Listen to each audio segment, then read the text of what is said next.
Well, thanks, Carrie. You better head to the gas station today because if you wait until tomorrow to fill up, it's going to hurt even more. Gas prices expected to jump to just under $1.40 a liter, and that is up from the current $138.9, and it may not stop there. Analysts say that prices could inch up even more over the weekend. We aren't the only ones feeling the pain at the pumps either. Gas prices across the country are expected to hit a 4-year high this summer. And coming up in about half an hour's time, we'll be speaking with Dan McTagg of GasBuddy.com about what's fueling these high prices. The names, addresses, and phone numbers of about 60,000 407 ETR customers have been stolen in a major data breach. The privately operated express toll route says the breach is limited and no credit card or banking information was taken. The company says the data was stolen from its offices sometime over the past 12 months, adding that there's no indication of an external breach. The 407 says it will be contacting all customers affected in the breach by mail. Well, once again, a planned TTC closure has been canceled because of a disagreement with the Transit Workers Union. The TTC says it's being forced to postpone the closure of Eglinton subway station because members are refusing overtime.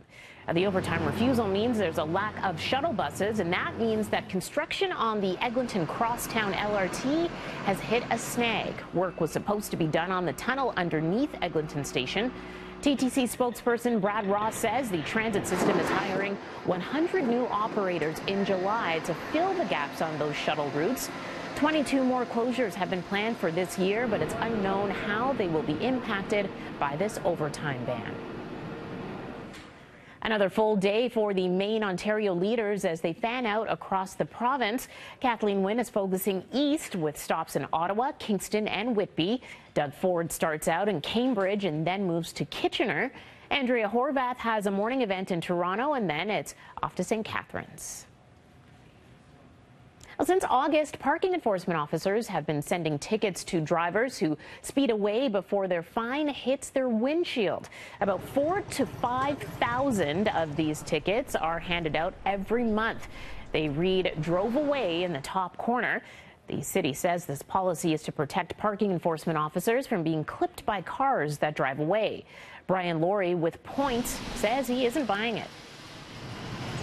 If we're talking about officers safe, I mean, I don't think I've ever known an officer that would stand in front of a car as it was moving to try and issue a traffic ticket. I don't know what that means. Brian, there's now a $10 additional fee for a drive-away parking ticket. They say it's an administrative fee. I don't understand why there'd be another $10 involved in it, but the thing is, who knows, maybe it'll be $20 next year. Why are you here now? And when it comes to officers being assaulted or accosted while issuing tickets, the Toronto Police says that there were 45 incidents in 2017. They expect to issue 60,000 drive-away parking tickets this year alone, which adds up to more than $3.1 million in fines. On Hawaii's Big Island, powerful earthquakes are being recorded near the active volcano, which continues to spew lava and volcanic ash. Roughly 20 lava fissures have destroyed more than 24 homes and forced the evacuation of about 2,000 residents.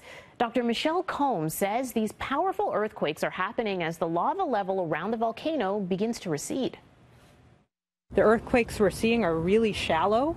That's part of the reason that they're being felt so strongly. You know, magnitude 4, if it's very deep, might not have much of an effect at the surface, but these are really sharp and really being felt. And so that's the process that we think is driving this activity. As the lava level in the summit area is dropping, the ground is dropping with it and causing the earthquakes. These before and after satellite images show the devastation left after the eruption.